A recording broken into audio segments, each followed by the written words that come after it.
Alright, we're off to a nice late start. Mostly because the package on the bottom, which is I think the one with the anime DVDs for this week, arrived after the streaming started. I think this happened once before. It'll probably happen many more times.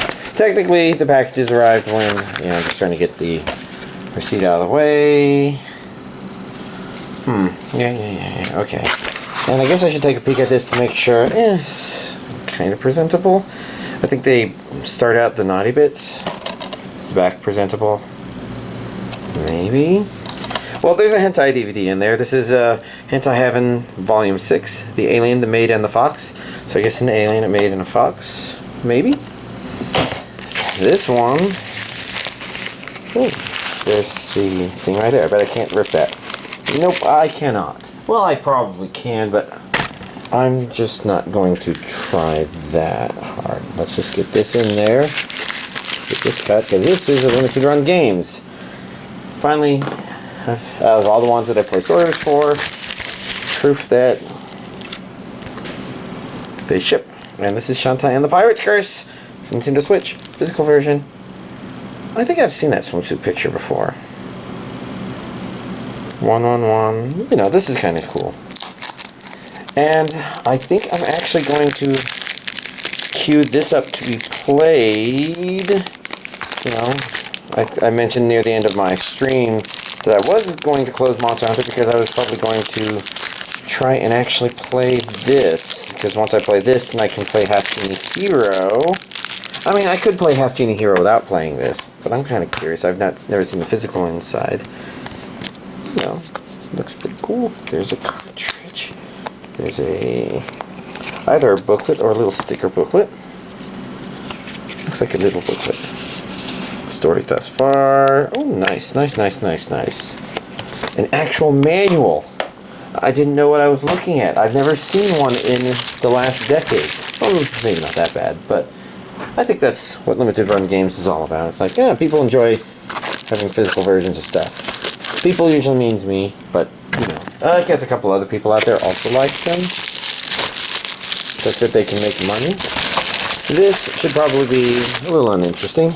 Yeah, just another thing for mounting my phone in my car because the previous one just decided to give up on life and said, nah, I'm tired of holding cell phones. I'm like, you had a good run, whatever you were.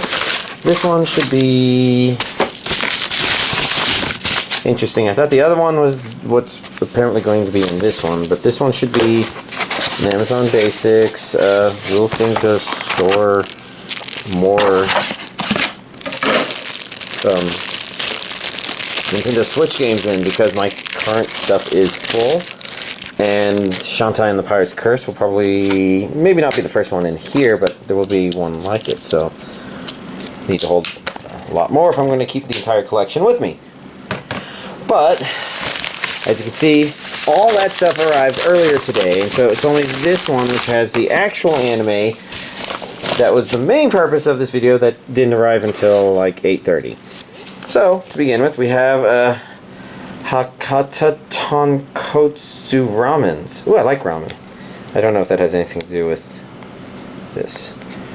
We're going to go under this sticker in the lower left corner, see if there's any sexy kitty cats. Give me a kitty. Give me a cat. Probably none. It's sticking like a motherfucker. Now it comes off. Sexy. Except for that one little fucking... Well, there was some sexy lines if you're into lines. Someone out there probably wants to say they are. I don't know if they actually are. It seems to me like, regions A and B. So, my subscribers who like to import can do that. We've got some English audio. Now, extras. Your basic opening, closing, song, and trailers. Oh, wait. We still have the entire plastic to take off of this one. You know, I almost thought I did because with this stuff being the first there, my memory of opening up my Shantae kind of was still pretty fresh. Let's see. We've got more characters. which are probably mostly the same characters.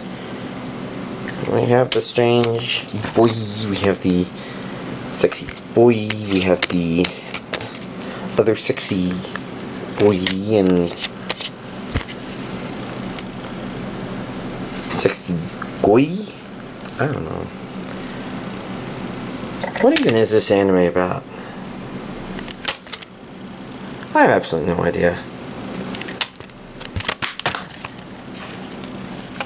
I do know that I should probably take this and put this back in this place where this belongs. And then, next up, Liz and the Bluebird of Happiness. Oh, this is a sticker. It's time to see if there's any sexy girl hidden underneath this one.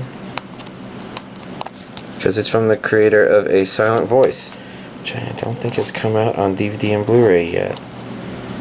Shit, this is not one of those ones that wants to come off in one piece. I can feel it. It's thin. It's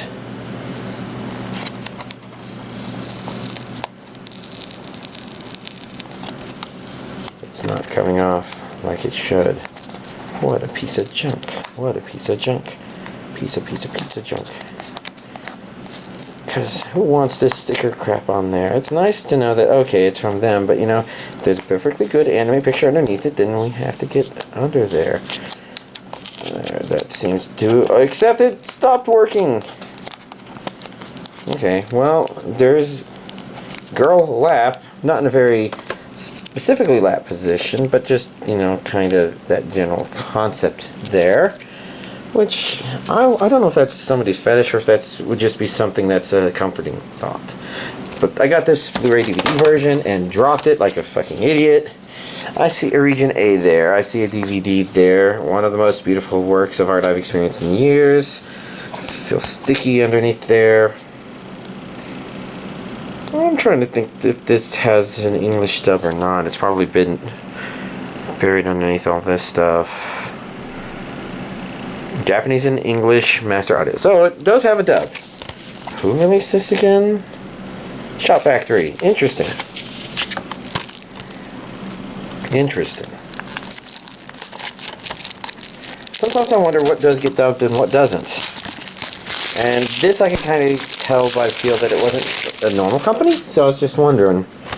But, whoa.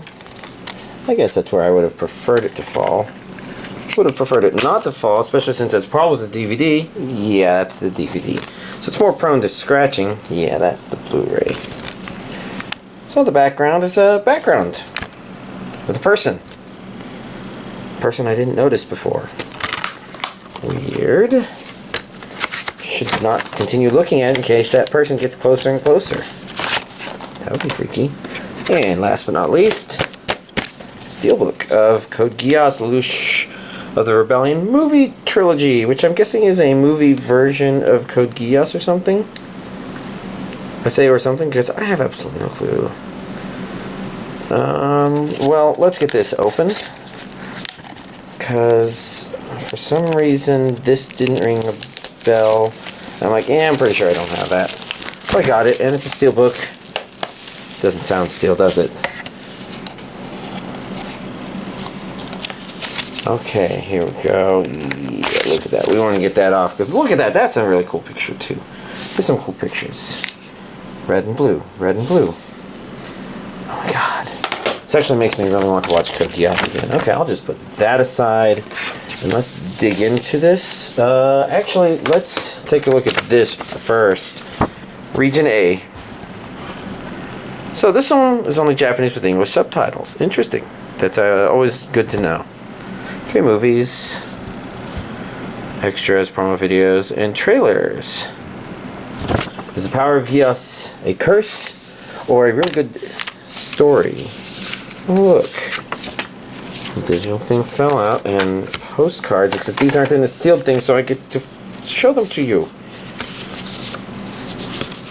Why? Are there only 3? I thought it said something about 8, something with the others. Oh well. And the discs themselves are pretty simple, but I do see what looks like artwork behind this one. I see. There's like 3 movies and so on. based on different characters, except I don't remember What's-His-Face being important. I remember What's-His-Face and What's-His-Face, Suzaku and Lelouch, being important, but not the third person on the card thing over there.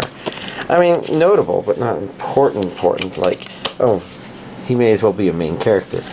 Because, you know, this is really about the battle between Lelouch, the practical protagonist who does questionable things for a realistic outcome, versus the overly good antagonist who does good things for kind of the wrong reasons. I don't know. Code Geass is interesting because it exists in a kind of gray place where it's like you have two people, one of them is kind of doing horrible things but has a realistic view of the world in terms of his view of the horrible things, but at the same time the other one is overly good and kind of does horrible things. I don't know. This week's Anime DVD collection update. I guess nothing jumped out as, oh, I really wanted to watch this, so I ended up just continuing slowly going through Teasing Master Takagi-san. And it occurred to me sometime this week that I had been mentally reading this wrong, where I was like, is she teasing him and his master Takagi-san? But no, this is about the person who is the teasing master, named Takagi-san. And it took me a while to kind of figure that out, because I'm like, yeah, whatever, I don't really care about the names, because you can just kind of follow who's doing what. And that's some annoying hair rubbing against me. Anyways, overall, it pretty much stayed cute and adorable throughout. If you kind of enjoyed that general feeling of, oh, they're so cute, at the very beginning of it, it probably lasts pretty well. It doesn't feel like it gets too old. It just doesn't feel like you watch it and you say, oh, that's pretty clever, per se. So, you know, overall, worthwhile to watch. Let's see, I didn't really watch much else other than that. I know I spent a lot of the weekend napping, finally. And I do have to say that I do feel more well-napped, but I still feel pretty cranky for some reason. I'm trying not to think about why that may or may not be. But, other stuff. So I didn't play any video games, but I do want to try and play Shantae and the Pirate's Curse, because, you know, I like the Shantae series, at least the two that I've played, and conceptually the two I haven't played. So I kind of want to put that forth and play them a bit. And now that I have Pirate's Curse for the Switch and Half Genie Hero for the Switch, it's like, okay, I have all my ducks lined up in a row. I'm not really doing much else with my time, so I should do that. Because otherwise, you know, my Thursday friend, we're watching more Superman the Animated Series, and it's staying pretty solid. It's just interesting because it's such a breath of fresh air watching it, and I'm like, this is the way Superman should be. But at the same time, you know, having to think about why it didn't make as big of an impact as Batman the Animated Series, because I think their animation budget must have been a lot bigger, because there's a lot more intricate things that happen. I think mostly it's because with Batman you can probably get away with some stuff, and maybe it was popular enough that it got pushed to keep going longer than was initially planned, maybe. But there's all these little things about Superman the Animated Series where it's like, it feels like there are not as many shortcuts being made here and there as there was for Batman the Animated, but Batman the Animated definitely stands out because, I guess not because it's necessarily the best Batman per se, just a pretty great Batman. I say pretty great because, you know, there's still all these stupid little goofs that he makes that are kind of sometimes make him not feel like Batman, but it's usually not that bad. It's just one of those things where in order to make him weak or vulnerable, they can't have him be clever or realize obvious things like, oh, there's two goons coming up in front of me, I should probably do this. Whereas once the enemies become overpowered, like in Justice League, Batman kind of does think that way. He becomes the source of clever, I guess. And I guess it's that Batman I'm compared to, and comparing Batman the Animated Series. You know, I'm blabbering on and on. Long story short, Batman the Animated Series definitely had... It was the first of its kind, and at the same time, it is stylistically not even just unique, but spectacular. I mean, I think that's mostly what makes Batman the Animated Series. Superman, the Animated Series, does a lot of really great things, and my friend's been really enjoying the stylistic choices. I've not noticed them as strongly as the Batman the Animated Series, so I think I've just been mostly pleased by them. But he's right that it's, you know, got its own aesthetic. It's just not a aesthetic that leaves you saying, wow, this was actually made. Just more like, neat, this was actually made. If that makes sense. And with my Friday friend, we did watch some more Overlord Season 2. And, you know, in the rewatch, it's a lot better than I remembered from the first watching of it. I'm not sure why that is. But I'm enjoying rewatching it, which kind of surprised me because I kind of felt like it didn't have as much focus on things that I thought made Overlord good. But, I mean, what made the first season good. But it's interesting. It's working. Oh well. Well, so stuff. Any other stuff? I don't know if I've got any other thing to really talk about. I know it's really late pre-ordering a lot of this month's stuff, and now that I have this, I might feel okay just purchasing random Switch games again that I might not play, because I need to fill this up. For some reason. I just have to. Anyways. Oh. Can I take that out? Ooh, I can take that out. Okay, because I don't need memory card slots. Because I buy a lot of physical games. Anyways, that's all my stuff in my intro. Or in my update. So y'all, have a nice week.